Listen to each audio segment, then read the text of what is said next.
John McCrae is perhaps the most famous Canadian soldier of the First World War.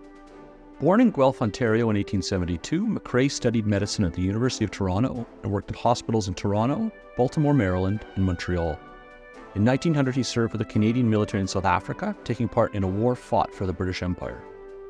When Britain again found itself at war in 1914 and Canada entered the fray against Germany, McCrae joined tens of thousands of Canadians in volunteering in the Canadian Expeditionary Force. As a medical officer overseas, McCrae attended to wounded and sick soldiers and took part in the Second Battle of Ypres in April 1915. Not only the CEF's first major battle, the Second Battle of Ypres was the first time that poison gas was used during the war, in this case by the Germans.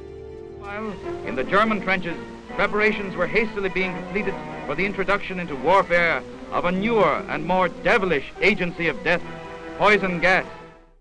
It was during this battle that McCrae's friend, Lieutenant Alexis Helmer, was killed by German artillery.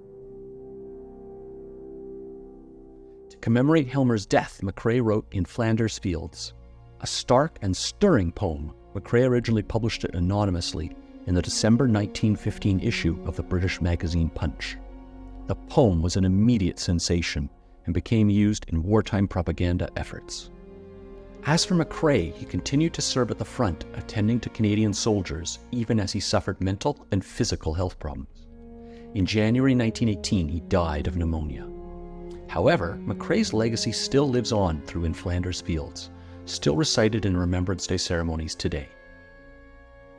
As a child, John McCrae developed a strong connection to the military. His father David was a member of the 47th Foot and was a founding member of Guelph's 1st Militia Artillery Units. And later, he commanded the 1st Brigade of the Field Artillery. As a child, John listened attentively to his father's military tales. It was during these early years that John gained a strong sense of the importance of service, duty, and empire. When John began his studies at the University in Toronto in 1888, his professors encouraged him to focus on medicine. In 1898, he graduated with an honors degree in medicine, and by 1899, he was granted a fellowship in pathology at McGill University. This was soon interrupted by the outbreak of war.